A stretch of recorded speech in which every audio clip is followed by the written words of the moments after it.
Last time around when we played against the Rams, Van Jefferson went off for 7 catches and 140 receiving yards and 2 touchdowns, and we lost 31-14 back in week 6 or week 7. So with the Rams leading the NFC West, we are going to try to, of course, compete with them. But after we recently dismantled this whole roster with a lot of the veteran players on this team, we'll see how we can do. So we're trying to get Derrick Hall, either an interception, a forced fumble, a tackle for loss, a sack, or to hold the Rams to less than 250 total yards to get a dev upgrade. So that would be huge for Derrick Hall, who just came off of a pretty good game. He had a sack last week. Got a hot opponent already. We talked about how the Rams are 6-2. The Rams also this year, if you don't remember the last game, they have Kirk Cousins at quarterback. So we're going to get some boost after talking trash in the media. And before we get started with the game, we have a couple upgrades. Ricky Buckley, going to upgrade him as a pass protector at center. He's going to be up to a 76 overall. Trey Brown is getting an upgrade, and we're going to boost his slot because I never see him really being one of the 2 starting corners on the roster. Just to get him a little bit of a boost to his tackling. Was hoping for a boost to block shed, but we just got man coverage and tackling and awareness. We've been meaning to look at the interior of the offensive line for a while, looking at the left guard prospects and looking through. And so Adam Kutcher here is a pass protector out of Oregon. Pass blocking is still we can't see what it is because all these guys are at 50% completion, but it's going to be between an A and a C. We can tell his run block isn't great, and his impact blocking isn't great either. Whereas Craig Fulcher out of Auburn, he is a round 3 to 4 projection, but could be great value because he's a pass protector and it's between an A and a C. And his run blocking, we don't know what it is yet, but his impact blocking is an A, and his awareness could be as high as an A as well. So let's take a look at his physicals. And so right now he lacks discipline, resulting in penalties. He's 23 years old, so that's going to be a slight mark against him as he's a little bit of an older offensive lineman. We like to get him a little bit younger. His agility is great. His change of direction is great, which I do actually like to see in guards because I like a lot of pulling guard run plays. And his athleticism is pretty fantastic for a guard. His stamina is an A, pass block finesse is an A, pass block power is an A. His injury isn't great, so that's always a worry for me because guards tend to get injured in this game a lot for some reason. But we're going to mark him and save him. Dalton Tulloch, another guard out of Oregon. So they have 2 left guards here. He's potentially undrafted. So the depth at left guard is really not there. There's only 2 guys projected to get drafted out of the left guard spot, which is pretty unusual. You don't usually see that. I'm trying to see if there's any sleepers here. This guy here could be a 7th round pick potentially. We have no scouting on him. We can't tell what his run blocking is, but his pass blocking is at least a C. His impact blocking is an A, so maybe he could be a 7th round prospect potentially. At center, we already have Buckley, so we're going to go ahead and not look at this very deeply, but you can see that the depth at the center spot is not deep either. There's only 1 guy projected to get drafted in the round 1 or 2, and usually centers, I think they usually slide as well. Center is not that much of a... Now, people don't see it as that important of a position on the O-line. Guard, I think, is second most important. Obviously, tackle is the most important. And then right guard, we do have some depth at the right guard spot. And so at right guard, first we got James Montgomery, who's around 1 to 2 projection. Impact blocking is an A. He is a power right guard, and his pass blocking is between a B and a D. His run blocking is a C. So a C is borderline passable, but as a round 1 to 2 talent, it really isn't. But his athleticism is fantastic. His run block power is great. His lead block is an A. His impact, like we saw, was an A. His injury is between a C and an F, though. So if he slid to the second, I would maybe consider him. Seth Allen is also around 1 to 2. He's 21 years old. He has 6'6 power. He's an A impact, between a B and a D for pass and run block. He is also incredibly athletic. And his run block finesse isn't great, and the power is not great. His pass block finesse isn't great either. So there's definitely something there. Again, these are both guys I'd probably take late second round. Neither of them are probably going to slide that far. And then we got Austin Leonard. He's a round 2 to 3 projection at right guard as a pass protector. Usually I don't like my guards to be pass protectors. I prefer them to be agile or power guards. But he's got A impact blocking and A awareness. His run blocking is not good. His pass blocking is between an A and a C, as you'd expect for a pass blocker. He's got good discipline. He's 21 years old. Another Oregon guard. His athleticism is solid. Lead block is an F though. Run block is a D, and so I can't add him. Right guard Pat Darby, 6'5", out of Alabama. He's got B, B, and A for around 3 to 4 projection. That already looks really good. 22 years old. He's an agile 6'5". And the thing about that, oh my god, his athleticism is off the charts for a right guard. And his skill set, injuries an A, impact block is an A, run block's a B, pass block's a B, stamina is a D. But we could potentially work on his stamina through upgrades. This guy looks like a diamond in the rough. Pat Darby has around 3 to 4 projection. He's great value, so we're going to add him as well. And let's see. We're going to look at Sam McCain last, and he looks. We can't see much about him, but his pass block is a C.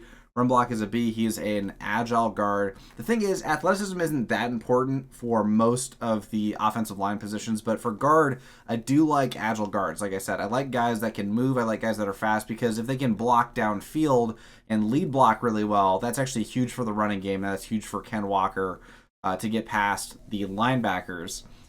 So we already have looked at the interior of the offensive line, and we've looked at tackle.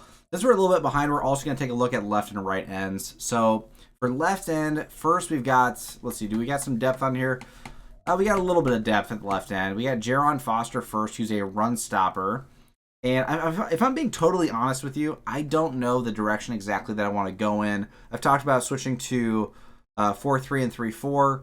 I'm not sure exactly which way I want to go. There's not a lot of talent on our D line that's making me pull towards one direction.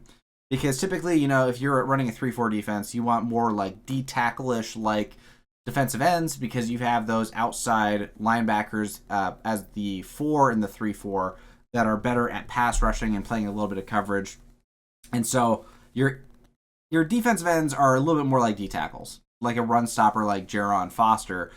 We have nobody that's making us play a 3-4 or a 4-3 right now, especially with Toby Nowak and his lack of success. He would be a 3-4 outside linebacker, but there's nothing that I've seen from him that's really blown me away and basically told me, oh yeah, we need to play a 3-4 defense. Anyways, getting into the weeds a little bit too much.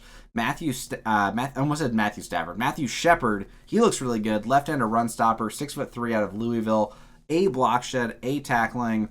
His power move is a C, finesse is a D. He's more of a big body.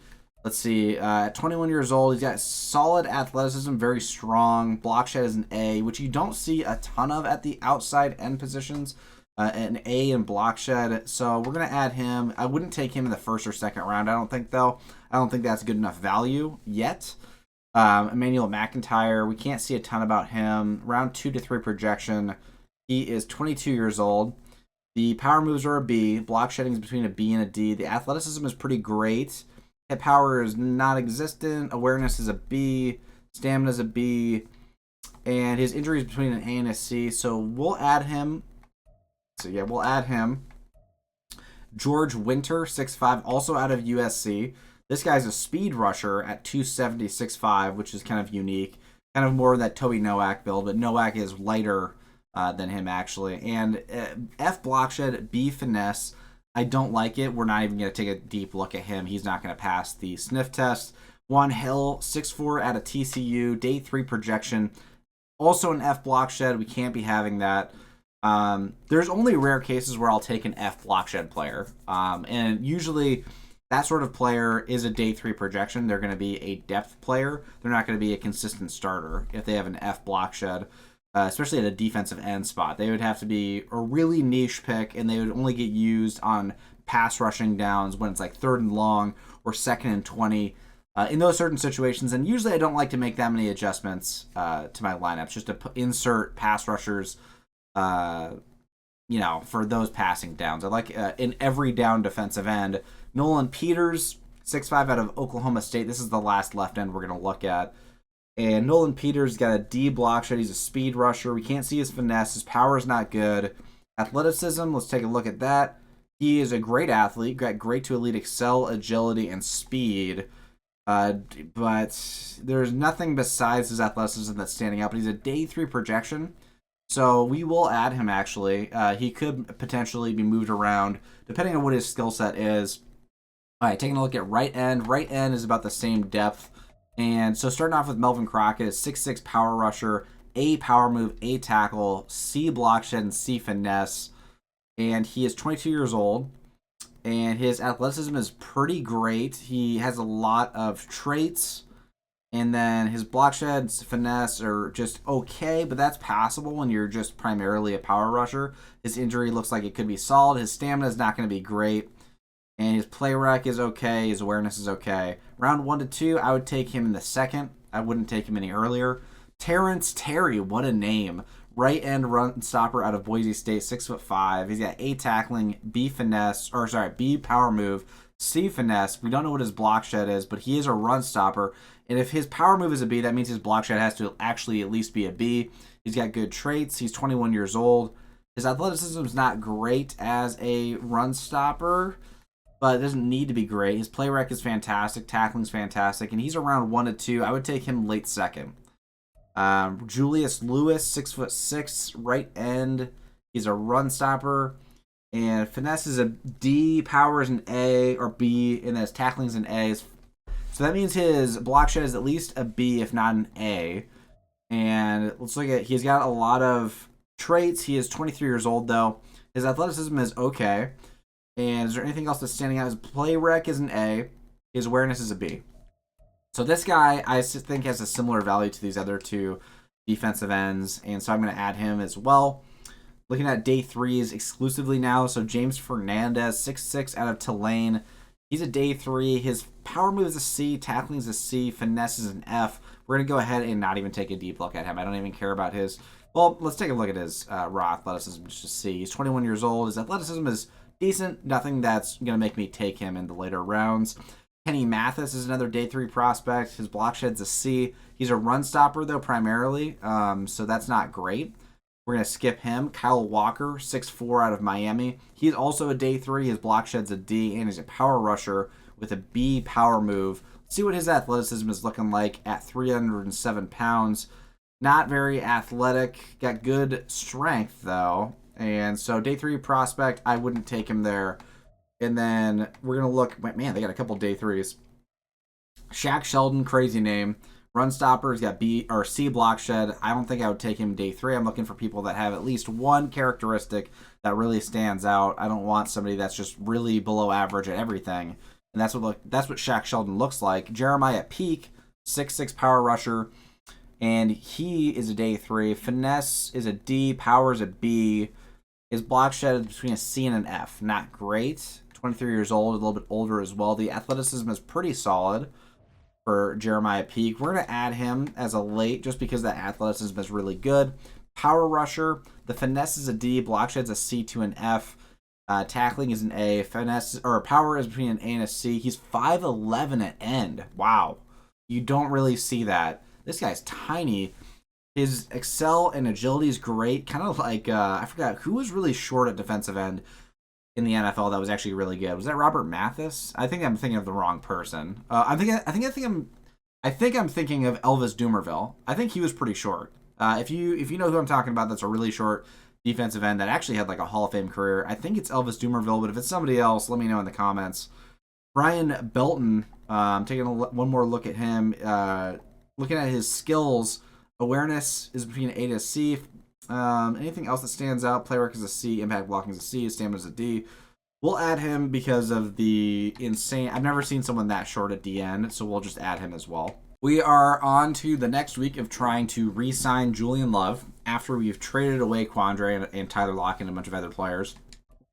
We've offered him a lot of money a couple times. He has no interest in playing for us.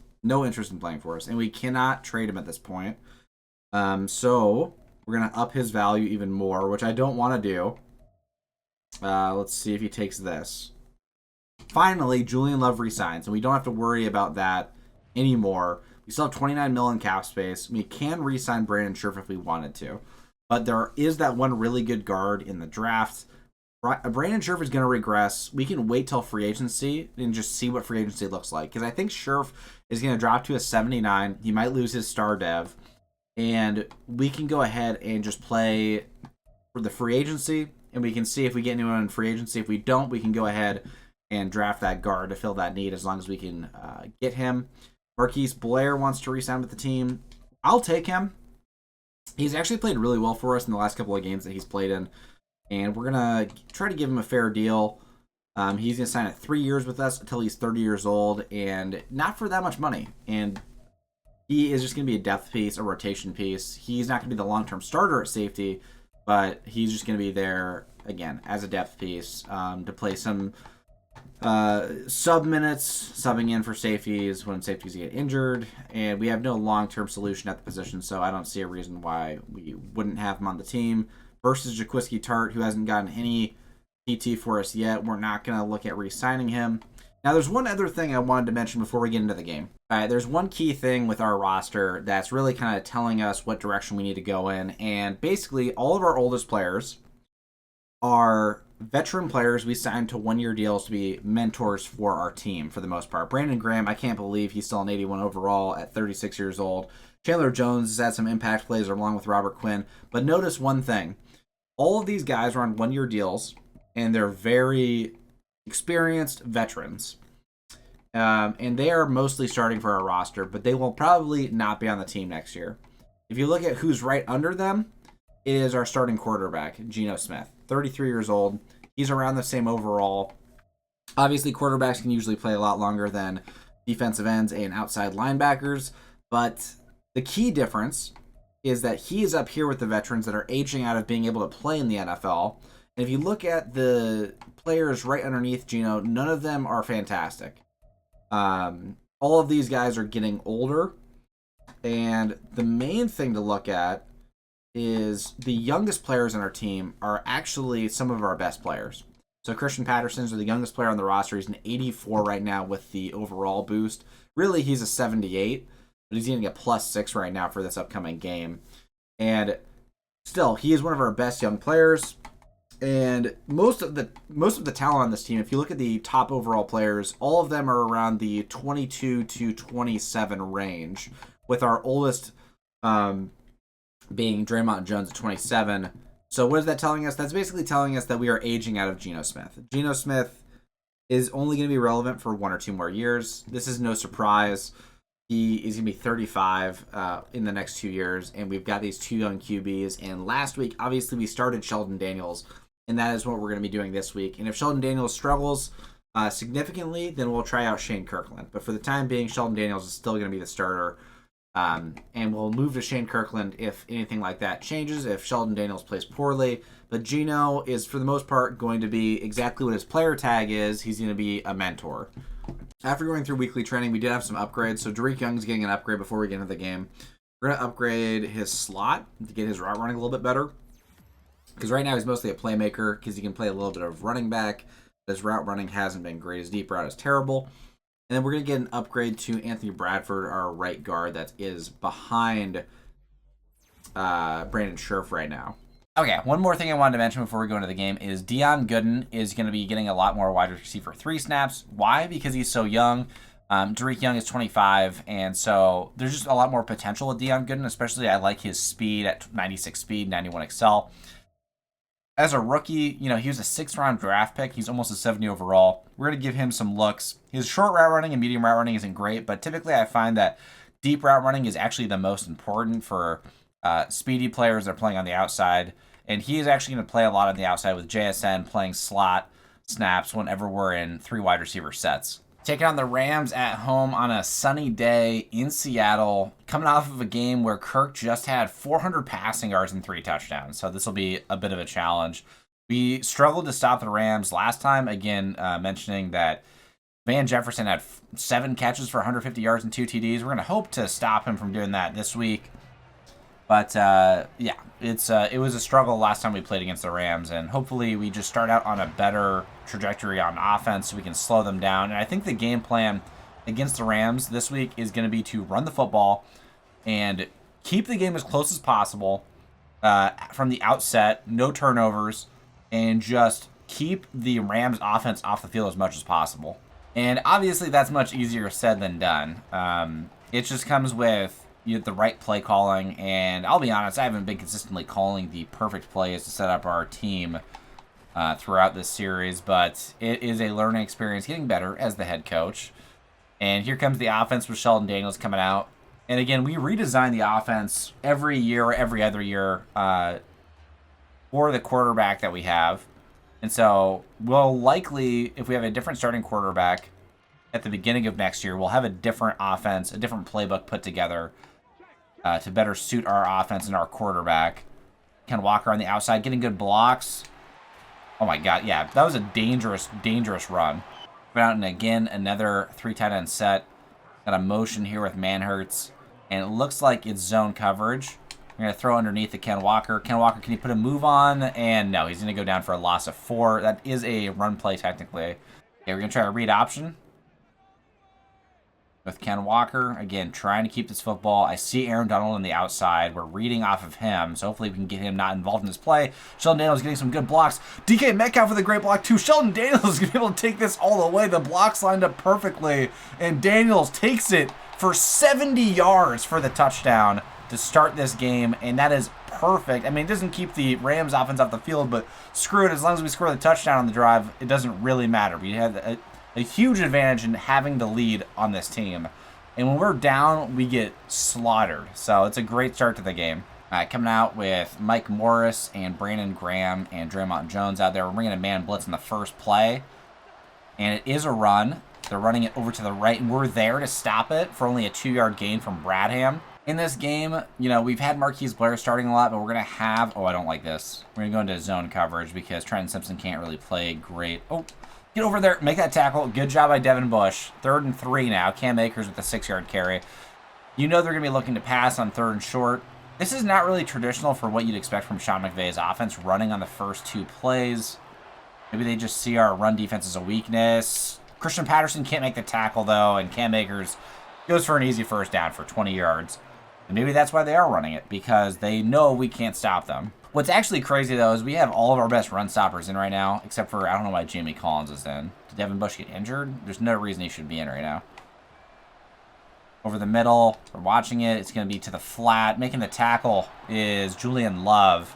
Yeah, I don't know why Devin Bush just got subbed out for a play.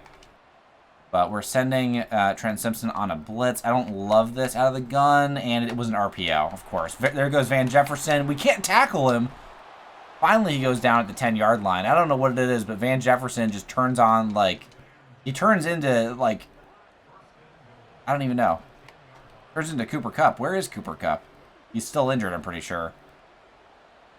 But yeah, it's absurd. 1st and 10. Still in cover 3. We're in base 3-4. We're here to stop the run. Someone get to Kirk. He just throws it away. That's borderline intentional grounding. Kenya Porter could have had a sack. But it's going to be 2nd and goal from the 10. We're bringing a zone blitz. Yeah, most of the receivers over to the right. We're going to go over to the right. See if we can get the edge in there. Over the middle. Can we pick it? No! Van Jefferson with the touchdown. We should have had a more heads-up play with Christian Patterson there to pick off the crossing route over the deep middle part of the field. Instead, it's going to be a touchdown. It's not to Van Jefferson, actually. I thought it was. It's to Hillman. We're not going to let that stop us, though, from continuing to run the ball. It's back to a tie game. Ken Walker on the carry. Bump it outside. Didn't love that decision by me. 2nd and 7. Ken Walker's 3rd carry. 4th carry of the game. Overall... You try an RPO this time. Looks like they're going to be covering the outside pretty well. See if we can get the pass off. No, Ken Walker gets a block by Cedric Beckham to the outside. And Ken Walker goes out of bounds at the 44-yard line. Already starting running the football at least really well this game. And if you guys have been watching the series, you know that our matchups against the Rams, and specifically Aaron Donald, usually it's impossible for us to run the football. Throwing it underneath again. We can't beat it. We lose 4 yards again. Yeah, I don't know... That formation is just not great to pass out of. Ken Walker rolling out. Yeah. Oh no, I don't love this. Manhertz can't make the catch, and neither can Noah Fant. And Fant's pissed. I'm looking for JSN to make a play for us, and I actually want JSN on a slant on this. And I'm gonna send Ken Walker on a curl. I don't love this. We're gonna send Ken Walker on a go. We're in empty basically. We're looking for JSN on this play. JSN is open. Can't pick up the first, but we're at the 47, so it's valid to go for this. I'm comfortable with it. We're going to run a read option. Aaron Donald's playing on the inside on this play. Oh my god. They had it covered both ways. I felt like a read option was our best chance of converting, and we didn't do it. I mean, it happens, I guess. Because, like, Sheldon Daniels, let's double-check this play. Sheldon Daniels, I'm pretty sure, was going to get wrapped up by number 23 on the outside. So if we held it here, yeah, if we held it here, number 23 is coming to get the tackle on Sheldon Daniels. Aaron Donald immediately shed the block from Abe Lucas. Immediately. And who was on the left side over here? I mean, really, he just went unblocked. We had 3 guys blocking 2 here, and Randolph should be making that block on the outside blitzer in, who is this blitzing? It's King.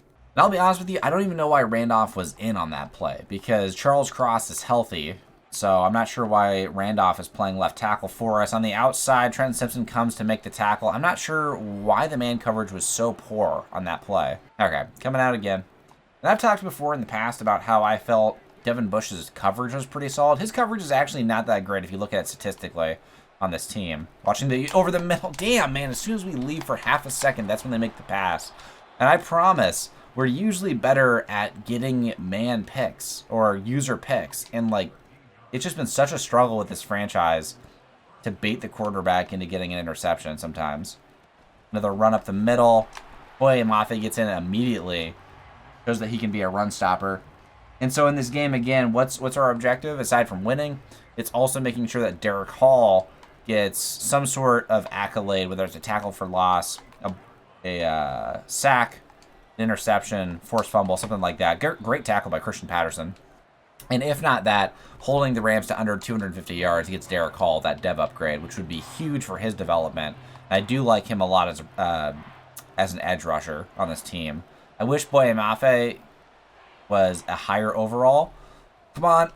Trenton Simpson makes the tackle, making it 4th and 3. So we're going to stop them for a field goal unless they decide to go for it. That's going to be the end of the first quarter, though. And let's see if they decide to go for it here. I wouldn't... Okay, they're actually just going to take the field goal. But yeah, Boye Mafe played so well in real life that I wish we got his upgrades. And I've mentioned this before, too, but I wish we got his upgrades in the game. But he is not as good on our franchise. And then make the field goal to make it 10-7. We're going to send Beckham on a go. This looks like it's man coverage. And see if DK can beat his guy on the outside. He's playing outside shade. DK, oh, can't get to it. Rogers slaps it away. They try an RPO with Dion in. Looks like it's going to be open for him. And no blocks, though, by JSN or DK. I mean, can you run an RPO any worse? I mean, this is set up perfectly for him. This is zone coverage. There's 2 guys on the outside, or it looks like it's zone coverage at least, because there's no man on him, unless it's the deep safety. But right here, JSN needs this block on the guy on the inside. DK needs to be blocking this dude. Instead, he goes to block the safety, and JSN blocks nobody. So just, I mean, there's 2 guys right here where you can just get 10 yards for free, and you just got this one-on-one with this safety. But instead, they completely screw up the blocking. And Dion Gooden, gets nothing. Yeah, I just don't know what to say about that. That is a simple RPO that should be a guaranteed 10 yards if you run it correctly. Kenny McIntosh, we're going to send him out on a go. We're going to send Dion Gooden on a deep in. And I'm hoping that this will come open. Instead, we got Noah Fant streaking open over the middle. Oh, my God. It's picked off by the safety. Sheldon Daniels tries to make the tackle. Finally, he goes down. Byron Young gets injured on the play down at the 18-yard line. We went for a possession catch because we were not confident we would be able to haul it in with an aggressive, and we made that mistake, and that resulted in the pick. If we went for an aggressive catch, it wasn't going to get picked off. It was just going to be an incompletion. We tried to be too safe, and that ultimately resulted in risking the pick. On the deep end, no completion. Christian Patterson playing coverage there. Kirk Cousins is now 7 for 9. 3 receivers out here. We're coming out in nickel as well. Got Trenton Simpson playing in the box on the outside. We're going to shift to the right. Trenton Simpson can play well on the left side in the run support. Playing underneath. No, on the... Damn it. Van Jefferson with a touchdown this time. Last time it was Hillman. But Van Jefferson gets loose for the TD. Things are going south really fast in this game. We were leading Now JSN is running outside. Can we get it to him? It's going to be picked off. Stephon Gilmore gets the pick off of the pressure brought in. And Sheldon Daniels has thrown his second interception on his second straight pass. Stephon Gilmore getting the benefit of the pressure. And just a wobbly ball. Had no chance of being caught by JSN. And I'm sure the receivers are frustrated. I'm frustrated watching this. Van Jefferson, 2 catches for 50 yards and 1 touchdown. And this is exactly what we were trying to avoid to begin the game. And that 4th down conversion we didn't get to the 50-yard line is basically the reason we are in the place where we're at. We're playing from behind. That's not our strength. Can we get the pick? Oh, my God. I knew it was a 5-yard out, and we still didn't get it. I just can't believe it. Like, we rubbed off of him, and we couldn't get back in position. Trenton Simpson has 90 speed. There's no way we don't get that pick on the 5-yard out. And now we're getting... Oh, my God. Read it! Oh, my God. We had the chance to get the pick with Devin Witherspoon, but he couldn't bring it in. And Devin Bush is so slow for some reason. Don't know why. Tuta Atwell takes it in for a touchdown, and it's a bloodbath. It's a bloodbath already. It's 24-7. The Rams have 17 more yards than us, and they're up 24-7 in the second quarter. I mean, just make it make sense. JSN picks up a couple yards. Like it's a 2nd and 4. Sheldon Daniels, 15 yards, 2 interceptions, 4 for 8. And it's almost like we have to handhold Sheldon Daniels with RPOs all day. And even, okay, the RPOs have been working. That read option got blown up immediately. Aaron Donald sniffed it out. Anything that requires Sheldon Daniels to actually make a downfield throw is a risk. And so I'm very close. I'm probably going to make the change at halftime to benching Daniels and bringing in Shane Kirkland. Play action. We set our feet and throw. JSN can't hold on to it. We couldn't set our feet fast enough off of the play action. It's going to be incomplete, and it's going to be a punt. All right, they're coming out in a 2 tight end set, coming out in single back, ace, and we're down 27-10. We just moved straight to the second half, and we are benching Shane Kirkland. Finally, Christian Patterson makes a tackle. We're benching Shane Kirkland for... Sorry, we're not benching Shane Kirkland. We are benching Sheldon Daniels for Shane Kirkland. Shane Kirkland's going to get the start. Sheldon Daniels is... Goddamn. Van Jefferson finally goes down. Kirk Cousins, 16 for 20, 200 yards and 3 TDs. Looking very similar to his performance from last week where he went off for 400 passing yards and 3 touchdowns. Bringing a man blitz on this play. See if we can generate any pressure. And it's another slant that gets wide open for free with Julian Love on coverage with Hunter Henry. It seems like, again, no matter what button I press, no matter what alignment we come in, what formation we come out in, it doesn't matter. No matter what, we cannot stop the Rams. They're 1st and 10 now, 5 carries for 40 yards. All right, we're in cover 1 and base 3-4. Doing a formation switch.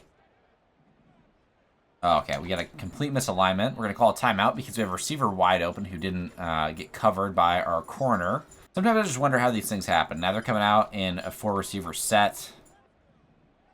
No running back on the field and empty. We got Derrick Hall dropping into coverage. Can Derrick Hall make a play? He gets a tackle. That's not going to be enough to get him his dev upgrade. And so we're not going to get that goal of keeping them under 250 yards because I'm pretty sure they're already over that. But we do need to get Derrick Hall. All right, that's going to be a false start. Make it 2nd and 12. But we do need to get Derrick Hall one thing, whether it's a tackle for loss, the forced fumble, the sack, the interception. That's not going to happen. But, you know, getting Derrick Hall a sack would be great. If we could get them into a play action, that would be great if we can come off the edge with Derrick Hall. It's going to be a run play. Christian Patterson trips up Cam Akers, kind of. Cam Akers make it 3rd and 4. 6 carries for 46 yards. And believe me, I get tired of going for big hits and completely whiffing, too. I know that's been an issue for me. And sometimes we just need a secure tackle. But I feel like whenever we secure tackle, we legitimately... Can we get the pick? Devin Witherspoon with the huge play. He gets back up. Oh, and he goes out of bounds. Huge play by Devin Witherspoon. Showing some backbone for this defense. Finally getting another stop. But basically what I'm trying to say is, yes, I agree. We should be going for more conservative tackles a lot and to avoid some of these mistakes. Aaron Donald causes a loss of 2 for Ken Walker. And all of a sudden, the Rams are not letting us run the football at all. 2nd and 12, Aaron Donald's got X Factor on the inside. We're going to pass this for sure. Looking for a short 5-yard out for JSN, who is wide open. Shane Kirkland makes the throw, making it 3rd and 2. And Kirkland already having a good start. Gets thrown down. I don't know if that was by his own teammate or by the Rams player. I like this play a lot. We're going to send McIntosh out on a go. And he's going to get covered. We're going to snap it quick here. Instead, we got, is that Gooden? Gooden wide open. Gooden brings it up to the 40, and already the spacing is looking great. Shane Kirkland's making these throws. We got the Rams on their heels a little bit. That's where I want to keep them. Aaron Donald, his last X factor. McIntosh picks up 9. We're going to continue to roll this. We don't want the Rams to switch out. If they want to switch out, they're going to have to use a timeout. We got Gooden on a deep corner. I don't like that, but we do have Metcalf here. He's not going to go out of bounds. That's going to be enough for a first. We're going to continue to keep the tempo up. McIntosh on a screen. See if we can beat him on this. And it's going to work out. McIntosh gets some blocks, but he does get brought down for a 7-yard pickup. We're keeping it no huddle. Doesn't matter if everyone's getting incredibly fatigued. We know they are. We got JSN on a corner route. Let's see if this doesn't get mixed up. This looks really broken. Noah Fant is in a 3-point stance on the outside. So this is not going to end up actually working. We got a false start, I think. I mean, it's as simple as just running a no huddle. It's going to be 2nd and 8 now. I mean, Madden is broken, obviously. We had Noah Fant in a 3-point stance playing outside receiver. So hopefully this will work this time with JSN on the corner route. They're in man. JSN on the corner. Beats his guy. Holds on to it. He does. Down to the 26-yard line. Shane Kirkland starting out 5 for 5. That's what I'd love to see. Trying to screen this time for JSN. See if this works. It looks like it might be man coverage. And good blocks. JSN getting upfield for an 8-yard pickup. Shane Kirkland still 6 for 6. We're going back into no huddle once again. And after this, once we get into the red zone, we're going to get out of no huddle and be more methodical with our plays. JSN on a little stop. Thank God that didn't work. On the pass, we got hit early because that could have been picked off. Kenny McIntosh didn't run his route whatsoever. We got Derrick Young on a go here. We got one single high safety. This looks like a cover 3 look, so I think Landers should be wide open. And instead, Shane Kirkland's got the speed to actually run outside the pocket, pick up the first down, keep the drive moving. Yeah, we're going to get Noah Fant involved. You guys remember from Season 1, Noah Fant was a huge part of this offense. We're going to get Fant on a tight end screen. And it's man coverage. Got to get a good block. Fant, following his blockers, almost gets the first down pickup. Gets laid out, but it's going to be 2nd and 1 from the 5. This time, we got people streaking across. We're looking for Noah Fant to come and release off his block. And Fant gets laid out. I mean, if he didn't bump into his tackle when he released, he would have been wide open for the touchdown. He would have been. But he ran into his own teammate, which is great. And we're going to send Fant on a slant. Fant coming open. Can he hold on to it? He does. It's going to be 1st and goal from the 1. And we should audible into a run for Walker. Remember, that's exactly what we're going to do. It's going to be an outside run led by Noah Fant and Abe Lucas. And this should be for a touchdown. Aaron Donald is on the right side, though, so you never know. Aaron Donald breaks free, but Walker is able to get in. We knew Aaron Donald was going to be a problem. He broke right past our guard and tackle, but Walker was able to get to his side just in time to actually dive into the end zone. And finally, we get back on the board. All right, they're coming out in 3 receivers. We're coming out in nickel. This is going to be the last play of the 3rd quarter. Expect a run, and it is... Oh, my God. Christian Patterson can't make a play, but Julian Love finally makes a tackle. Cam Akers averaging 10 yards a carry.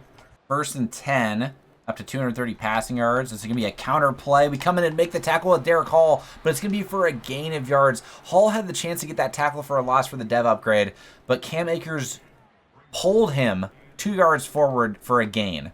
That would have been huge for Derrick Hall. We're going to still send Derrick Hall on the outside, try to get him a one-on-one with Hunter Henry here, see if he can escape. Give me a man blitz. We're watching the 5-yard out. And Trenton Simpson gets beat badly by Van Jefferson. Trenton Simpson looks like he's moving in mud. The man has 90 or 91 speed, and Van Jefferson is not Tyreek Hill. So I don't understand how on a go route you've got Trenton Simpson getting beat by 5 to 10 yards. I don't get it. There's a complete mismatch. I understand Trenton Simpson is a linebacker, but we've moved him to safety because of his skill set and his ability to play the pass. I understand it's a wide receiver matchup, but they've got equivalent speed. I don't understand how he's beating him by that many yards on just a straight 9 route. Makes no sense to me. But Kirk Cousins, 4 touchdowns, no picks. Or, well, I guess he has the 1 pick that Devin Witherspoon got. But Kirk Cousins having an outstanding performance yet again. 7 TDs and 1 pick over the course of these last 2 games.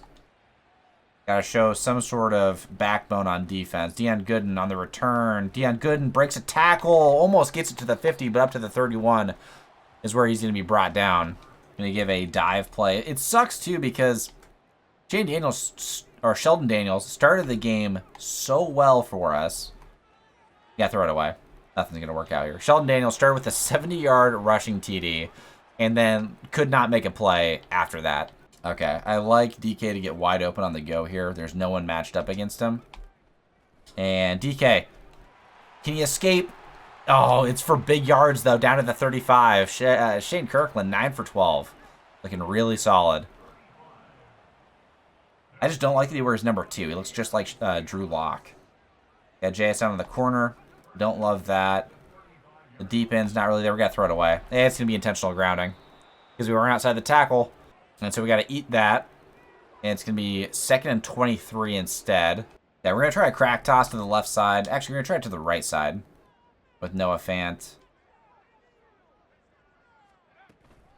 On the crack toss, we get nothing. 3rd and 23 with 6 minutes left. Like DK on the corner route. It's a 2-on-1 though. Can't pull it down. Be 4th and 23. We got a punt. So a drive that was going really well for us gets killed by an intentional grounding penalty. They want us to go for it, and I'm fine with going for it. This late in the game, we kind of have to. A DK on a go. On the inside, it gets picked off. Safety's able to play 2. Intercepts the inside pass, and Shane Kirkland is going to finish with a pick. All right, we end up losing the game 34-17. Another bad loss. Very similar score. It was 31-14 in our last game versus the Rams. This time we lose 34-17. Shane Kirkland played really well up until a last-second 4th and 23 pick. We can almost classify that as a Hail Mary. So Shane Kirkland actually had an outstanding game passing the football, but he was given, well, he had 2 picks. And Sheldon Daniels had 2 picks as well. So no touchdowns, 4 picks total. If you look at the stats, 9 for 15 each. Shane Kirkland for more passing yards, higher average yards per attempt. Rushing the football, obviously our lead rusher was Sheldon Daniels, who had 66, 70 from 1 carry. Ken Walker struggled to get things going. He always does. Really, our running game just struggles in general. Whenever we play the Rams and Aaron Donald. And then looking at receiving, Van Jefferson had almost an identical performance to last game. 7 catches, 140 yards, 2 TDs. DK Metcalf's 4 for 80. JSN 5 for 50. Noah Fant 5 for 30. Deion Gooden was in the mix a little bit with 2 catches for 20 yards. And then defensively, did we do anything on defense? We did. Brandon Graham had a sack. Tackles for loss. We had a number of tackles for loss, but none of them were Derrick Hall. Derrick Hall finished with 3 total tackles, no tackles for loss. Nothing individually that would get him a dev upgrade, so that is a huge L. Forced fumble coming from Jamie Collins, and the 1 interception coming from Devin Witherspoon. After the game, 1 upgrade for Kendall Randolph, our 3rd string left guard, or just our backup left guard. He's going to be up to a 65 without the boost. And despite all of the boosts we had for this game, some players were as high as 5 or 6 overalls higher than usual. We still lost, and we're going to view the message for the breakout player. And obviously, Derrick Hall's not going to get that dev upgrade that we were hoping for. And so we are now 3-6 at the bottom of the NFC West, along with the Cardinals, while the Rams are 7-2. Rams are just the best team in the NFC West. I mean, they honestly are. I mean, their overall isn't the best. The Niners probably have a better overall, but the Rams are structured really well with Kirk Cousins playing out of his mind. And so You just got to take your hat off to them. And next week we play against the Vikings. And basically what we're looking forward to is the draft at this point. But we also want to continue to look at individual player development with Shane Kirkland at QB or Sheldon Daniels and, all of our players, whoever it is on defense and offense. We're just going to continue to try and develop these players into startable talent and move on from the players that are not. So I'll see you guys in the next episode, Week 11 versus the Vikings.